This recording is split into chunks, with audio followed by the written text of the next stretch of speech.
Good morning everyone. Welcome back to Manu teachers channel. So నిన్నటి క్లాస్లో మనం Egypt ఎరా వరకు చదువుకున్నాం. ఈజిప్ట్ సివిలైజేషన్లో మ్యాథ్స్ అనేది ఎలా డెవలప్ అయిందో చూసాము. ఇవాళ ఇండియన్, అరబ్స్ అండ్ చైనీస్ ఎరాలో అంటే వాళ్ళ సివిలైజేషన్లో మ్యాథ్స్ అనేది ఎలా డెవలప్ అయిందనేది ఇవాళ క్లాస్లో నేర్చుకుందాం. సో ఇంకొక 2-3 క్లాసెస్లో సెకండ్ యూనిట్ అనేది కూడా కంప్లీట్ అయిపోతుంది. అండ్ వన్స్ కంప్లీట్ అయినాక నేను ఇంపార్టెంట్ క్వశ్చన్స్ కూడా ఇస్తాను. హిస్టరీ ఆఫ్ మ్యాథమెటిక్స్ అనేది చాలా ఇంపార్టెంట్, ఎందుకంటే సీటెట్లో కానీ టెట్లో కానీ హిస్టరీ గురించి కాంట్రిబ్యూషన్స్ గురించి అడిగే అవకాశం ఉంటుంది. సో కమింగ్ టు ఇవాల్టి క్లాస్, ఇండియన్ మ్యాథమెటిక్స్ గురించి నేర్చుకుందాం. సో ఇండియన్ మ్యాథమెటిక్స్ మనకి ఫెమిలియరే. ఆర్యభట్ట గారి గురించి తెలుసు, అలాగే బ్రహ్మగుప్తా గారి గురించి, వీళ్ళ కాంట్రిబ్యూషన్స్ ఏంటి, అండ్ ఇండియన్ మ్యాథమెటిక్స్ ఏమేమి మన మ్యాథమెటిక్స్కి డెవలప్ చేసింది, ఇవన్నీ కూడా ఇవాళ చూద్దాం. So mostly bronze Indus valley సివిలైజేషన్లో అండ్ ఐరన్ ఏజ్ వేదిక్ కల్చర్లో మ్యాథ్స్ అనేది ఎక్కువగా కనిపించింది. And classical period of Indian mathematics అని దేన్నన్నారు? 400 AD టు 1200 ADని. ఓకే, ఆఫ్టర్ డెత్ 400 to 1200 ఈ టైంని ఇండియన్ క్లాసికల్ మ్యాథమెటిక్స్ పీరియడ్ అని అన్నారు. ఓకే, సో మనకి bronze Indus civilisation 2600 to 1900 BC and iron age Vedic culture 1500 to 500 BC. ఈ టైంలో మ్యాథ్స్ బిగినింగ్స్ అనేటివి ఎక్కువగా కనిపించాయి.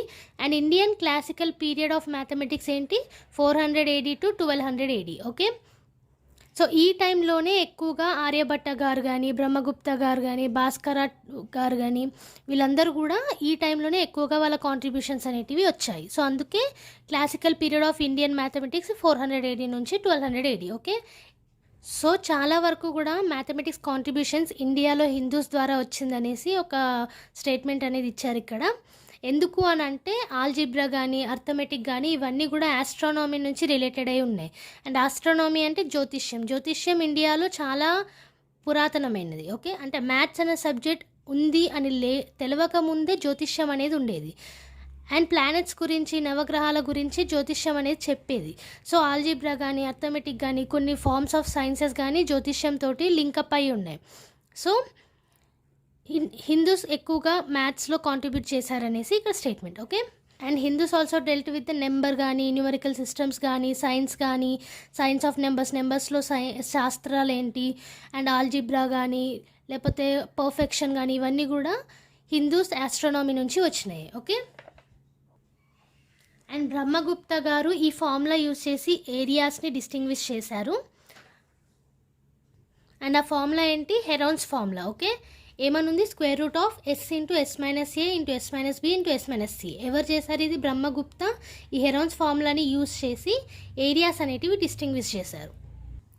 ఎలా డిస్టింగ్విష్ చేశారు? ఎగ్జాక్ట్ ఏరియాస్ ఏంటి అండ్ అప్రాక్సిమేట్ ఏరియాస్ ఏంటి అని కనుక్కోవడానికి ఈ ఫార్ములాని యూజ్ చేసి డిస్టింగ్విష్ చేశారు. ఓకే, అండ్ ఈ ఫార్ములా నుంచి మహావీర గారు ఏం చేశారు అని అంటే ఈక్వలేటరల్ ట్రయాంగిల్ యొక్క ఏరియా యొక్క ఫార్ములాని తీసుకొచ్చారు. ఏంటది? A² √3/4. ఓకే, సో అలాగే బ్రహ్మగుప్త అండ్ మహావీర ఇద్దరు కలిపి ఒక రిమార్కబుల్ ఎక్స్టెన్షన్ చేశారు హెరాన్స్ ఫార్ములాకి. ఎందుకు అనంటే ఏరియా ఆఫ్ ద క్వాడ్రిలేటరల్ తెలుసుకోవడానికి. సో ఏంటి ఆ formula? √S - A × S - B × S - C × S - D. Okay, so first మనకి Heron's ఫార్ములాలో √S × S × S - A × S - B × S - C. దాని నుంచి మహావీర గారు ఈక్వలేటరల్ ట్రయాంగిల్ ఏరియా తీసుకొచ్చారు, A² √3/4. అండ్ దాని నుంచి బ్రహ్మగుప్త అండ్ మహావీర ఇద్దరు కలిపి క్వాడ్రిలేటరల్ యొక్క ఏరియా తీసుకొచ్చారు. అదేంటి? √S - A × S - B × S - C × S D. So ఇవి కొన్ని కాంట్రిబ్యూషన్స్ అన్నట్టు ఇండియన్ మ్యాథమెటిక్స్ డెవలప్మెంట్కి. సో ఇంకొన్ని కాంట్రిబ్యూషన్స్ చూద్దాం. 800 BC నుంచి 200 AD వరకు ఏన్షియన్ మ్యాథమెటిక్స్ అనేది చాలా ప్రావీణ్యం గానించింది. కానీ ఇప్పుడు ఆ ఏన్షియన్ మ్యాథమెటిక్స్ అనేది ఎక్స్టెంట్ అయిపోయింది, ఎవరు యూజ్ చేయట్లేదు. ఓకే, సో 5th centuryలో ఆర్యభట్ట గారు ఒక బుక్ రాశారు. అందులో 3rd చాప్టర్ అనేది ఎంటైర్లీ మ్యాథమెటిక్స్కి డివోట్ అయి ఉంది. ఓకే, అలాగే 7th centuryలో బ్రహ్మగుప్త గారు ఆయన ఒక బుక్ రాశారు. అందులో స్ఫుటౌను సిద్ధాంత గురించి 12th and 18th చాప్టర్స్లో ఉన్నాయి. అది కూడా మొత్తం మ్యాథమెటిక్స్కి సంబంధించినవి. స్ఫుటౌను సిద్ధాంత. ఓకే, ఎవరు రాశారు? అది బ్రహ్మగుప్త గారు. అండ్ ఆయన 7th centuryలో రాశారు. అండ్ 9th centuryలో మహావీర గారు ఎలిమెంటరీ మ్యాథమెటిక్స్ అని రాశారు. ఇక్కడ జైంట్ సారా సంగ్రహము మహావీర గారు. అండ్ శ్రీధర గారు జైన్ సారా రాశారు. అండ్ 1150 ఏడీలో భాస్కర గారు సిద్ధాంత శిరోమణి అని ఆస్ట్రానమీ గురించి రాశారు. అండ్ మ్యాథమెటికల్ చాప్టర్స్ ఉన్నాయి అందులో. ఏంటవి? లీలావతియును గణిత. ఓకే, సో ఈ లీలావతియును గణిత అనే చాప్టర్స్ మనకి సిద్ధాంత శిరోమణిలో ఉన్నాయి. సిద్ధాంత శిరోమణి ఆస్ట్రానమీ గురించి ఎవరు రాశారు? అది భాస్కర గారు. ఎప్పుడు రాశారు? 1150 ఏడీలో. ఓకే, సో ఇవి కొన్ని కాంట్రిబ్యూషన్స్ అన్నట్టు. సో ఈ కాంట్రిబ్యూషన్స్ అన్నీ కూడా ఇండిపెండెన్స్ రాకముందు, వన్స్ ఇండియా ఫామ్ అయిన తర్వాత మనం ఇండియన్ మ్యాథమెటికల్ సొసైటీని కూడా ఫామ్ చేసుకున్నాం. ఎప్పుడు? 1907లో. సో అప్పుడు ఇంకా మ్యాథమెటిక్స్కి ప్రావీణ్యత అనేది ఇండియాలో పెరిగింది. ఓకే, ఎప్పటి నుంచి? ఇండియన్ మ్యాథమెటికల్ సొసైటీ స్థాపించిన తర్వాత ఇంకెక్కువగా దానికి ఇంపార్టెన్స్ ఇవ్వడం జరిగింది. అండ్ అంతకుముందు కూడా మనకి చాలా కాంట్రిబ్యూషన్స్ అనేవి ఇండియన్ సొసైటీ నుంచి, ఇండియన్ సివిలైజేషన్ నుంచి మ్యాథమెటిక్స్ డెవలప్మెంట్కి యూజ్ అయినాయి. ఓకే, సో ఇప్పటి వరకు ఇండియన్ మ్యాథమెటిక్స్ సివిలైజేషన్లో ఎలా స్టార్ట్ అయింది అండ్ దాని డెవలప్మెంట్ ఏంటి, ఎక్కడి నుంచి పునాది పడ్డది మ్యాథ్స్కి ఇండియాలో, అండ్ దానిలో కాంట్రిబ్యూషన్స్ ఎవరెవరు చేశారనేది చూసాము. ఇప్పుడు అచీవ్మెంట్స్ గురించి చూద్దాం. ఓకేనా? సో కొన్ని అచీవ్మెంట్స్ ఏంటంటే, సబ్స్ట్రాక్షన్ చేయడానికి 2 మెథడ్స్ అనేది యూజ్ చేసేవాళ్ళు మ్యాథమెటిక్స్లో ఇండియన్స్ 2 మెథడ్స్ అనేటివి సబ్స్ట్రాక్షన్లో యూజ్ చేసేవాళ్ళు. అండ్ మల్టిప్లికేషన్ డివిజన్ అవుతుంది, డివిజన్ మల్టిప్లికేషన్ అవుతుంది, అండ్ లాస్ ఏమో గెయిన్ అవుతుంది, గెయిన్ ఏమో లాస్ అవుతుంది. సో అలాంటి మ్యాథమెటికల్ ప్రాబ్లమ్స్ని సాల్వ్ చేసేవాళ్ళు ఇండియన్స్. అండ్ అలాగే చెస్, దాని ఒరిజిన్ కూడా ఇండియాలోనే, చెస్ ఆట యొక్క ఒరిజిన్ కూడా ఇండియాలోనే అయింది. ఓకే, అండ్ ఇన్వర్షన్ మెథడ్ అనేది చాలా ఫేవరెట్ మెథడ్ మ్యాథమెటిషియన్స్కి ఇండియాలో. అలాగే ఇంట్రెస్ట్ గురించి, డిస్కౌంట్ గురించి, పార్ట్నర్షిప్ గురించి, సమ్మేషన్, ఇవన్నీ కూడా ఇండియాలో బాగా జరిగేటివి. మీరు చూసినట్టయితే పాతకాలంలో మనకి శ్రీకృష్ణదేవరాయల కాలంలో కానీ, లేకపోతే మోహన్జదారో సివిలైజేషన్ తీసుకోండి, ఇండస్ వ్యాలీ సివిలైజేషన్ తీసుకోండి, ఎప్పుడు కూడా ఈ లావాదేవీలు ఎక్కువగా ఉండేటివి అండ్ ఎర్రర్ లేకుండా ఉండేటివి లావాదేవీలు. సో ఇవన్నీ కూడా మనకి లావాదేవీలలో చాలా యూజ్ అవుతాయి. అవునా? ఇంట్రెస్ట్ కానీ, డిస్కౌంట్ కానీ, పార్ట్నర్షిప్ కానీ. సో ఫస్ట్ నుంచే ఇండియన్స్ ఇందులో ప్రావీణ్యం గానించారు కాబట్టి ఇంకెక్కువగా యూజ్ చేశారు వీటిని. అండ్ తర్వాత రూల్స్ అనేటివి సెట్ అయినాయి. దేనికి? కాంబినేషన్ అండ్ పర్ముటేషన్కి. కాంబినేషన్స్, పర్ముటేషన్స్ తెలుసు కదా, ఎన్సీఆర్, ఎన్పిఆర్ అని వస్తాయి మనకి. సో వాటికి. సో ఇండియన్స్ ఇంకా అబ్సల్యూట్ నెగిటివ్ క్వాంటిటీస్ని కూడా వెలికి తీశారన్నట్టు. పాజిటివే కాదు, నెగిటివ్స్ ఉంటాయి, డెప్స్ ఉంటాయి, ఇవన్నీ కూడా ఉంటాయి క్వాంటిటీస్లలో అని ఇండియన్స్ రికగ్నైజ్ చేశారు. అండ్ అలాగే క్వాడ్రాటిక్ ఈక్వేషన్లో 2 రూట్స్ ఉంటాయి, పాజిటివ్ అండ్ నెగిటివ్ రూట్స్ ఉంటాయని ఇండియన్సే రికగ్నైజ్ చేశారు. ఓకే, సో ఫస్ట్లో క్వాడ్రాటిక్ ఈక్వేషన్స్లో 2 రూట్స్ ఉంటాయి అనేది ఎక్కువగా రికగ్నైజ్ చేయలేదు. కానీ ఇండియన్స్ 2 రూట్స్, ఇప్పుడు మనకి ఏదైనా క్వాడ్రాటిక్ ఈక్వేషన్ తీసుకున్నాం అనుకోండి, దానికి రూట్స్ ఫైండ్ చేస్తే ప్లస్లో ఒక రూట్ వస్తుంది, మైనస్లో ఒక రూట్ వస్తుంది. అవునా? అంటే పాజిటివ్ రూట్స్ ఉంటాయి, నెగిటివ్ రూట్స్ ఉంటాయి. సో అదే ఇక్కడ ఇండియన్స్ రికగ్నైజ్ చేశారు. ఇక్కడ ఎగ్జాంపుల్ కూడా చూడండి, square root of A plus square root of బీకి 2 రూట్స్ ఏమేమి వచ్చాయి?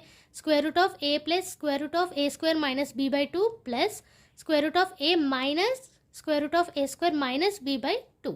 సో ఇది పాజిటివ్ అండ్ నెగిటివ్ రూట్స్ గురించి కూడా ఇండియన్స్ రికగ్నైజ్ చేశారు. అలాగే స్క్వేర్ రూట్స్ గురించి, క్యూబ్ రూట్స్ గురించి, స్క్వేర్ రూట్స్ నుంచి క్యూబ్ రూట్స్ ఎట్లా ఆబ్టైన్ అయితే అని దాని గురించి కూడా ఫార్ములా అనేది ఇండియన్స్ కనిపెట్టారు. ఏం ఫార్ములా అంటే మనకు తెలిసిన ఫార్ములాసే ఇవి. A plus B whole square equals to A square plus 2ab plus B square. అలాగే A plus B whole cube is equals to A cube plus 3a square B plus 3ab square plus B cube. So ఇవన్నీ కూడా Indians కనుక్కున్నారు. And Indians solutions, ఈ linear and quadratic ఈక్వేషన్స్లో solutions రావడానికి కూడా improvements అనేది చేశారు. అండ్ ట్రిగ్నోమెట్రీలో కూడా ఇండియన్స్కి ఇంట్రెస్ట్ అనేది వచ్చింది. Sine square theta plus cos square theta is equals to R square అని. అండ్ అలాగే ఆర్యభట్ట గారు కూడా కాంట్రిబ్యూషన్ చేశారు పై వాల్యూ కనుక్కోవడానికి. పై వాల్యూ ఎంత? మనకి 3.1416. ఓకే, సో ఇవన్నీ కూడా అచీవ్మెంట్స్ అండి ఇండియన్స్ సివిలైజేషన్ ద్వారా మ్యాథమెటిక్స్ డెవలప్మెంట్కి. సో ఏమేమి చూసాం మనం అచీవ్మెంట్స్లో? సబ్స్ట్రాక్షన్కి 2 మెథడ్స్ ఉంటాయని చూసాం. మల్టిప్లికేషన్ డివిజన్ అవ్వచ్చు, డివిజన్ మల్టిప్లికేషన్ అవ్వచ్చు, గెయిన్ ఏమో లాస్ అవ్వచ్చు, లాస్ ఏమో గెయిన్ అవ్వచ్చు. అలాంటి మ్యాథమెటికల్ ప్రాబ్లమ్స్ని, అంటే కాంప్లెక్స్ మ్యాథమెటికల్ ప్రాబ్లమ్స్ని ఇండియన్స్ సాల్వ్ చేశారు. అండ్ చెస్ అనేది కూడా ఇండియాలోనే ఒరిజిన్ అయింది. ఇన్వర్షన్ మెథడ్స్ యూజ్ చేశారు. ఇంట్రెస్ట్ గురించి, డిస్కౌంట్ గురించి, పార్ట్నర్షిప్ గురించి, ఇవన్నిటి గురించి ప్రాబ్లమ్స్ సాల్వ్ చేశారు. అండ్ కాంబినేషన్ అండ్ పర్ముటేషన్లో రూల్స్ అనేటివి సెట్ చేశారు. ఇంకా దేన్ని రికగ్నైజ్ చేశారు? పాజిటివ్ క్వాంటిటీస్ ఉంటాయని, నెగిటివ్ క్వాంటిటీస్ ఉంటాయని, అండ్ క్వాడ్రాటిక్ ఈక్వేషన్లో పాజిటివ్ అండ్ నెగిటివ్ రూట్స్ ఉంటాయని, అండ్ స్క్వేర్ రూట్స్ నుంచి క్యూబ్ రూట్స్ ఎట్లా తీసుకురావాలని ఫార్ములాస్ ఇచ్చారు. అండ్ ఇంకా క్వాడ్రాటిక్ ఈక్వేషన్స్, లీనియర్ ఈక్వేషన్స్, వీటన్నిటిలో సొల్యూషన్స్ రావడానికి ఇంప్రూవ్మెంట్స్ చేశారు. ట్రిగ్నోమెట్రీలో ఇంట్రెస్ట్ చూపించారు. ఇంకా పై వాల్యూ కనుక్కోవడానికి కూడా ఆర్యభట్ట గారు కాంట్రిబ్యూట్ చేశారు. ఓకే, సో ఇండియన్ సివిలైజేషన్లో ఇంపార్టెంట్ మ్యాథమెటిషియన్స్ గురించి చూద్దాం. సో ఫస్ట్ మనకి ఆర్యభట్ట గారు, ఈయన ఆఫ్టర్ డెత్ 476 నుంచి 450 వరకు పీరియడ్ అయినది. భాస్కర 1 గారిది ఏడి 600 నుంచి 680 వరకు. మహావీర గారు ఏడి 800 నుంచి 870 వరకు. శ్రీధర గారు ఏడి 870 నుంచి 930 వరకు. ఆర్యభట్ట గారు ఏడి 920 నుంచి 1000 వరకు. అండ్ భాస్కర 2 ఏడి 1114 నుంచి 1185 వరకు. రామానుజం గారు ఏడి 1887 నుంచి 1920 వరకు. సో వీళ్ళందరి గురించి కూడా ఇక్కడ మనకి బ్రీఫ్గా అడ్వాన్స్మెంట్స్ అనేది ఇచ్చారు, కాంట్రిబ్యూషన్స్ అనేది ఇచ్చారు. ఫర్దర్గా ఈ లెసన్స్లో కూడా మనము మ్యాథమెటిషియన్స్ యొక్క కాంట్రిబ్యూషన్స్ గురించి నేర్చుకుంటాం. ఓకే, సో గుర్తుపెట్టుకోండి, వీళ్ళ ఇయర్స్ గుర్తుపెట్టుకోండి అండ్ నేమ్స్ గుర్తుపెట్టుకోండి, చాలా ఇంపార్టెంట్ టెట్కి కానీ సీటెట్కి కానీ. సో ఇప్పటిదాకా ఇండియన్ మ్యాథమెటిక్స్ యొక్క డెవలప్మెంట్ చూసాము. ఇప్పుడు అరబిక్ మ్యాథమెటిక్స్ డెవలప్మెంట్ చూద్దాం. సో మనకి అరబిక్ మ్యాథమెటిక్స్లో ఫస్ట్ స్టార్ట్ అయింది ఎక్కడ డెవలప్మెంట్? ఆల్ఖరిజ్మీ నుంచి. ఈయన ఆల్జిబ్రాని డెవలప్ చేస్తూ వచ్చారు. సో ఈయన తర్వాత ఒక 40 years తర్వాత ఆల్మహాని, ఈయన 820లో జన్మించారు. సో ఈయన ఏం చేశారు? జామెట్రికల్ ప్రాబ్లమ్స్ని రెడ్యూస్ చేసుకుంటూ క్యూబ్ ఆఫ్ ఆల్జిబ్రా ప్రాబ్లమ్స్ని ఇంక్రీజ్ చేసుకుంటూ వచ్చారు. అండ్ ఆ తర్వాత ఆల్ఖరీజీ, ఈయన 953లో పుట్టారు. ఈయనని ఫస్ట్ పర్సన్ ఆల్జిబ్రాని కోర్ నుంచి అర్థం చేసుకొని వాటి యొక్క ప్రాబ్లమ్స్ని సాల్వ్ చేయడానికి. ఓకే, అండ్ ఈయన ఫస్ట్ పర్సన్ కొన్ని డెఫినేషన్స్ కూడా ఇచ్చారు. ఎలాంటివి? పాలినామియల్స్లో ఇచ్చారు. చూడండి, x² x³ ఇవన్నీ మనము మ్యాథ్స్లో చదువుతూ ఉంటాం కదా, 1/x 1/x² 1/x³ అని పాలినామియల్స్లో. సో ఇవన్నీ కూడా ఈయననే ఫస్ట్ పర్సన్ డిఫైన్ చేయడానికి. ఎవరైనా? ఆల్ఖరీజీ. ఓకే, అండ్ ఈయన ఆల్సో ఒక స్కూల్ని ఎస్టాబ్లిష్ చేశారు. ఆ స్కూల్ ఏంటి? చాలామంది హండ్రెడ్స్ ఆఫ్ ఇయర్స్ నుంచి ఆ స్కూల్ అనేది ఆల్జిబ్రా టీచ్ చేస్తూ వచ్చింది. ఓకే, సో ఆల్ఖరీజీ తర్వాత మనకి ఒమర్ ఖాయమ్, ఈయన 1048లో జన్మించారు. అండ్ ఈయన మొత్తం కంప్లీట్ క్లాసిఫికేషన్ ఇచ్చారు. దేనికి? క్యూబిక్ ఈక్వేషన్స్కి, అది కూడా జామెట్రిక్ సొల్యూషన్స్ తోటి. ఓకే, సో ఇంటర్సెక్టింగ్ సెక్షన్స్ అనేటివి మనకు వస్తాయి కదా, x axis y axis intersection. And geometric ఈక్వేషన్స్లో ఏం చేశారు? ఈయన క్యూబిక్ ఈక్వేషన్స్ జామెట్రిక్ సొల్యూషన్స్ తోటి ఇచ్చారు. ఓకే, సో ఆల్మహాని మనకి 820లో జన్మించారని తెలుసు కదా. సో ఆయన తర్వాత 836లో తాబిట్ ఇబిన్ కురా, ఈయన కాంట్రిబ్యూషన్స్ ఏంటి? నెంబర్ థియరీకి సంబంధించిన కాంట్రిబ్యూషన్స్ ఈయన చేశారు. అండ్ తర్వాత మనకి ఆల్ఖరాజీ 953లో పుట్టారన్నా కదా. ఆ తర్వాత మనకి ఆల్ హైతిమ్ 965లో పుట్టారు. ఈయన పర్ఫెక్ట్ నెంబర్స్ గురించి క్లాసిఫికేషన్ అనేది ఇచ్చారు. అండ్ ఈయన ఫస్ట్ పర్సన్ విల్సన్ థియరం గురించి చెప్పారు. ఏంటా Wilson theorem? If p is prime then 1 + p - 1 factorial is divisible by p. So ఈ థియరం గురించి కూడా మనం నేర్చుకున్నాం. సో ఈ థియరం అనేది ఫస్ట్ పర్సన్ ఎవరు గుర్తించారు ఈ థియరంని? ఆల్ హయాతిమ్. ఓకే, నెక్స్ట్ అర్థమెటిక్ ఎలా యూస్ చేశారు అరబ్స్ అనేది ఒకసారి చూద్దాం. సో అర్థమెటిక్కి సంబంధించిన డెవలప్మెంట్ ఏంటి? అరబ్స్లో ఫస్ట్ది ఏంటంటే ఫింగర్ రెకనింగ్ అర్థమెటిక్. ఇవి బిజినెస్ కమ్యూనిటీ వాళ్ళు యూజ్ చేసేవాళ్ళు. సో ఈ పద్ధతి ఏంటంటే మనం ఫింగర్స్ మీద కౌంట్ చేస్తాం అన్నట్టు నెంబర్స్ని. ఓకే, అండ్ రాసేటప్పుడు ఓన్లీ వర్డ్స్ యూజ్ చేసి రాస్తాం నెంబర్స్ని. ఓకే, డిజిట్స్ కాకుండా. సో ఆ పద్ధతిని ఏమనే వాళ్ళు? Arabs finger reckoning arithmetic. Okay, next one sexagesimal system. So ఈ సెక్సాజెసిమల్ సిస్టమ్ ఏంటనేది నేను ఆల్రెడీ ఇంతకుముందు వీడియోలో మీకు ఎక్స్ప్లెయిన్ చేశాను. ఒకసారి అక్కడ చూసేస్తే, ఇంతకుముందు వీడియో చూసేస్తే మీకు అర్థమైపోతుంది. And next one Indian numeral system. So Indian numeral సిస్టంలో మనకి ప్లేస్ వాల్యూ, ఫేస్ వాల్యూ, అలాగే డెసిమల్ ప్లేస్ వాల్యూస్ ఇవన్నీ కూడా ఇండియన్ న్యూమరల్ సిస్టమ్ నుంచి అరబిక్ వాళ్ళు తీసుకున్నారు. సో అర్థమెటిక్ని ఎలా సాల్వ్ చేసేవాళ్ళు వీళ్ళు? ఫింగర్స్ మీద కౌంట్ చేయడం, లేదా సెక్సాజెసిమల్ సిస్టమ్ యూజ్ చేయడం, and Indian numeral system use చేయడం. ఓకే, సో అరబిక్ మ్యాథమెటిషియన్స్ గురించి తెలుసుకుందాం. షరఫ్ ఆల్-దిన్ ఆల్-ముజాఫిర్ ఆల్-తుసి, ఈయన 1135 నుంచి 1213 వరకు ఈయన పీరియడ్. అబూ జాఫర్ మొహమ్మద్ ఇబిన్ ముసా ఆల్-ఖరిజ్మీ గురించి మనం ఆల్రెడీ తెలుసుకున్నాం. ఆల్జిబ్రా అనేది ఈయన బిగినింగ్ చేశారు అరబిక్ మ్యాథమెటిక్స్లో. సో ఈయన 780 నుంచి 850 వరకు.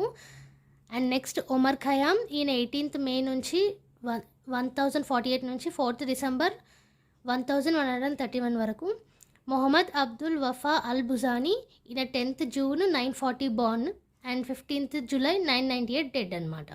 And Abu Bakr ibn Mohammed ibn al Husain al Karaji, ఈయన 13th April 953 నుంచి అబౌట్ 1029 వరకు ఉన్నారు. And Abu Ali al Hasan ibn al Haytham, ఈయన 965 నుంచి 1040 వరకు. అబూ అబ్దుల్లా యష్ ఇబిన్ ఇబ్రాహిం అల్ ఉమావి, ఈయన 1400 నుంచి 1489 వరకు. సో ఈ పేర్లు కానీ ఈ వాళ్ళ బార్న్ అండ్ డెత్ డేట్స్ కానీ గుర్తుపెట్టుకోండి, బికాస్ మనకి చాలా యూస్ అవుతుంది. మనకి ఈచ్ అండ్ ఎవ్రీ సివిలైజేషన్లో మ్యాథమెటిషియన్స్ గురించి మెన్షన్ చేశారు, ఒకసారి చూడండి. ఓకే, సో నెక్స్ట్ మనం చైనీస్ మ్యాథమెటిక్స్ గురించి తెలుసుకుందాం. సో చైనీస్ మ్యాథమెటిక్స్ అనేది 11th century నుంచి ఒక పర్టికులర్ మ్యాథమెటిక్స్లా ఎవాల్వ్ అయింది. అంటే చైనీస్ సివిలైజేషన్ మ్యాథమెటిక్స్ లాగా 11th century నుంచి 11th century BC నుంచి ఎవాల్వ్ అయింది. ఓకే, సో చైనీస్ ఏం చేశారు, వాళ్ళకు ఒక పర్టికులర్ సిస్టమ్ని డెవలప్ చేశారు. వీటిలో లార్జ్ నెంబర్స్లో, నెగిటివ్ నెంబర్స్లో, అలాగే డెసిమల్ సిస్టంలో, binary system, algebra, geometry, trigonometry, ఇవన్నీ కూడా వాళ్ళు ఇండిపెండెంట్గా ఒక సపరేట్ మ్యాథమెటిక్స్ అనేది డెవలప్ చేశారు. ఓకే, అండ్ 4th century BCలో కౌంటింగ్ బోర్డ్స్ అనేటివి యూజ్ చేశారు క్యాల్కులేటింగ్కి. ఎవరు? Chinese civilisation. So mathematical procedure అని ఒక 9 chapters చైనీస్ వాళ్ళు కనుక్కున్నారు. అండ్ ఎప్పుడు అనేసి అంటే 1st century AD. Okay, so మనకి 11th century BC నుంచి చైనీస్ మ్యాథమెటిక్స్ అనేది ఎవాల్వ్ అయింది. అక్కడ నుంచి వాళ్ళు నెగిటివ్ నెంబర్స్ కానీ, బైనరీ సిస్టమ్ కానీ, ఆల్జిబ్రా కానీ, జామెట్రీ కానీ డెవలప్ చేశారు. అండ్ 1st century ADలో 9 chapters అనేది మ్యాథమెటిక్స్ మీద డెవలప్ చేశారు. ఓకే, సో ఈ 9 chaptersలో కూడా చాలా వరకు వెస్టర్న్ మ్యాథమెటిక్స్ని కౌంటర్ చేసేలాగా ఉండేవి అన్నట్టు. ఓకే, సో అంటే వెస్టర్న్ మ్యాథమెటిక్స్ని కౌంటర్ చేసేలాగా చైనీస్ మ్యాథమెటిక్స్ ఈ 9 chaptersలో ఉండేటివి. సో మనకి 100 BC వరకు కూడా చైనీస్ మ్యాథమెటిక్స్ అనేది ఫ్రాగ్మెంటరీ, అంటే ఇన్కంప్లీట్గా ఉండేది. అండ్ వాళ్ళు ఇచ్చిన ప్రూఫ్స్ కానీ లేకపోతే థియరమ్స్ కానీ డిస్ప్యూట్ చేసేలాగా, అండ్ ఇది ఎలా వచ్చింది అని మనం క్వశ్చన్ చేసేలాగా ఉండేటివి అన్నట్టు. Okay, but 11th century BC నుంచి ఎవాల్వ్ అయింది ఇండిపెండెంట్గా మ్యాథ్స్. సో ఏన్షియంట్ టైంలో చైనీస్ వాళ్ళు ఎక్కువగా ఆస్ట్రానమీ మీద అండ్ క్యాలెండర్ని పర్ఫెక్ట్ చేయడం మీద ఫోకస్ ఉండేది, ప్రూఫ్స్ మీద కాకుండా. సో ఇవి కొన్ని కాంట్రిబ్యూషన్స్. ఇప్పుడు చైనీస్ ఆల్జీబ్రా గురించి చూద్దాం. సో ఇంతకుముందు చెప్పినట్టు 9 chapters ఉన్నాయి కదా, అందులో 8 chapters కూడా డిటర్మినేట్ను ఇండిటర్మినేట్ లీనియర్ ఈక్వేషన్స్కి డీల్ చేస్తాయి. అండ్ లీచి అనే వ్యక్తి హార్నర్స్ మెథడ్ని యూస్ చేశారు, ఈక్వేషన్స్కి డిగ్రీ ఉంటాయి కదా వాటిని సాల్వ్ చేయడానికి. అండ్ పాస్కల్స్ ట్రయాంగిల్స్ ఇవన్నీ మీకు తెలుసు కదా, ఆల్రెడీ నేర్చుకున్నాం కదా. సో వాటి గురించి కూడా చైనీస్ ఆల్జీబ్రా వాళ్ళు కనిపెట్టారు. ఏమేమి ఇక్కడ చూడండి, 1 square + 2 square + 3 square + so on + n square, ఏమంటారు వీటిని? న్యాచురల్ నెంబర్ స్క్వేర్ రూట్స్ని సమ్ చేయడం. సో ఇక్కడ మనకి ఫార్ములా అనేది ఉంది, n × n+1 × 2n+1 / 3 factorial. So ఇది మొత్తం కూడా మనకి చైనీస్ సివిలైజేషన్లో ఆల్జీబ్రాలో డెవలప్మెంట్. అండ్ ఇంకోటి ఏంటి, 1 + 8 + 30 + 80 + so on + n² × n+1 × n+2 / 3 factorial. So ఈ యొక్క ఫార్ములాని తీసుకొని స్క్వేర్ చేశారు ఎన్కి. అండ్ దానికి ఫార్ములా ఏమి ఇచ్చారు, n × n+1 × n+2 × n+3 × 4n+1 / 5 factorial. So ఇలాంటివి పాస్కల్స్ ట్రయాంగిల్స్ గురించి కానీ, అదర్ సమ్మేషన్ సిరీస్, ఇవి సమ్మేషన్ సిరీస్ అని అంటాం మనం. ఎందుకంటే చూడండి మధ్యలో ప్లస్ వస్తుంది అండ్ సిరీస్లో ఉంటుంది. So some and series, so summation series. So ఈ సమ్మేషన్ సిరీస్ లాంటివి కూడా చైనీస్ ఆల్జీబ్రాలో కాంట్రిబ్యూషన్స్ అయినాయి. ఓకే, సో ట్రిగోనోమెట్రీ చైనీస్ వాళ్ళు ఏం చేశారో చూద్దాం ఇప్పుడు. ట్రిగోనోమెట్రీలో మనకి టాంగ్ డైనస్టీ 1718 AD ఆ టైంలో ఒక బుక్ అనేది చైనీస్ వాళ్ళు చేశారు, కయువాన్ జాజింగ్ అని. సో ఈ బుక్ కూడా ఆర్యభట్ట టేబుల్స్, సైన్స్ టేబుల్స్ ఉన్నాయి కదా మన ఇండియన్ ట్రిగ్నోమెట్రీ టేబుల్స్, ఆర్యభట్ట గారు చేసినవి. సో అవన్నిటిని కూడా చైనీస్లో ట్రాన్స్లేట్ చేశారు. ఓకే, అండ్ అలాగే చైనా వాళ్ళు ఇంకా వేరే ఏ ఫీల్డ్స్లో వర్క్ చేశారు, solid geometry, binomial theorem, complex algebraic formulas, వీటన్నిటిలో కూడా వర్క్ చేశారు. కానీ ఇవన్నీ పాతకాలంలో Indian Islamic worlds and Greek వరల్డ్స్లో యాక్సెప్ట్ చేయలేదు. సో వీళ్ళు మాత్రమే ఇందులో వర్క్ చేశారు చైనా వాళ్ళు. ఓకే, సో చైనీస్ జామెట్రీ చూసుకున్నట్టయితే మోజిన్ అనే వ్యక్తి ఫస్ట్ పర్సన్ చైనాలో జామెట్రీ మీద వర్క్ చేయడానికి.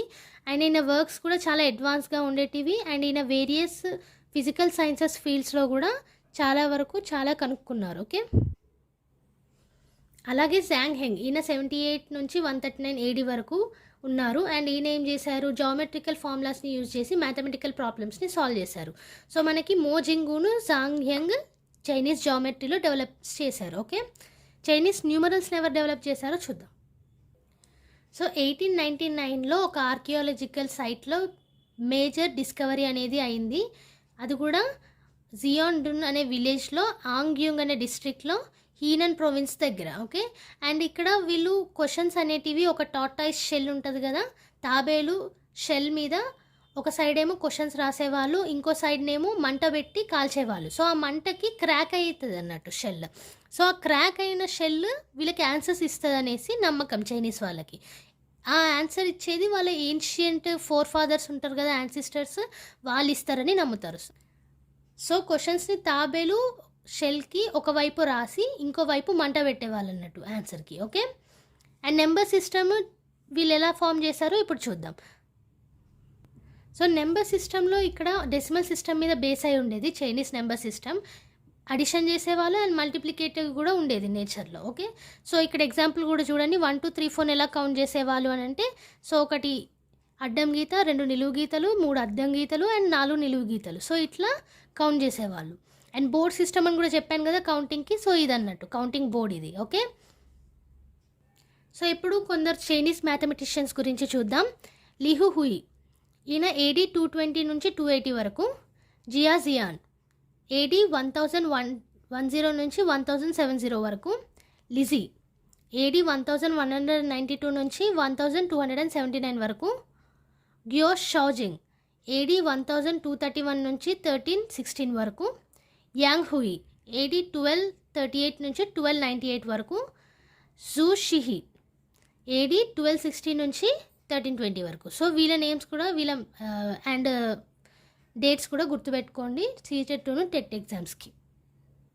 సో ఇవాళ క్లాస్లో ఇండియన్ మ్యాథమెటిక్స్ సివిలైజేషన్ డెవలప్మెంట్, అలాగే అరబ్స్ గురించి అండ్ చైనీస్ మ్యాథమెటిక్స్ డెవలప్మెంట్ గురించి తెలుసుకున్నాము.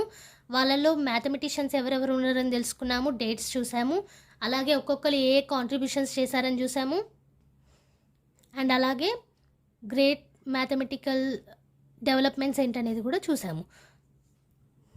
సో ఇక్కడతో contributions of different nations towards mathematical development అనే టాపిక్ అయిపోయింది. సో నెక్స్ట్ క్లాస్ నుంచి నేను కాంట్రిబ్యూషన్స్ ఆఫ్ మ్యాథమెటిషియన్స్ గురించి చెప్తాను. ఇప్పుడు మనం మ్యాథమెటిషియన్స్ గురించి చూసాం కదా, ప్రతి ఒక్క సివిలైజేషన్లో మనకి లాస్ట్లో మ్యాథమెటిక్స్ గురించి నేను చెప్పాను, మ్యాథమెటిషియన్స్ గురించి. సో వాళ్ళు ఎలా కాంట్రిబ్యూట్ చేశారు మ్యాథమెటిక్స్ డెవలప్మెంట్ అనేది నెక్స్ట్ క్లాసెస్లో చూద్దాం.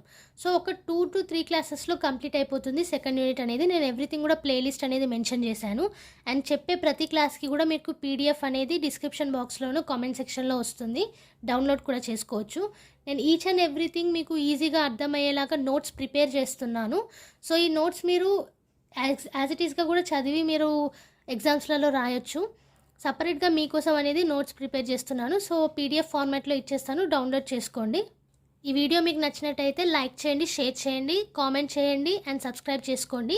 బెల్ ఐకాన్ని మాత్రం ప్రెస్ చేయడం మర్చిపోకండి. నేను అప్లోడ్ చేసిన ప్రతి వీడియో మీకు నోటిఫికేషన్ వచ్చేస్తుంది. Thank you everyone, bye bye.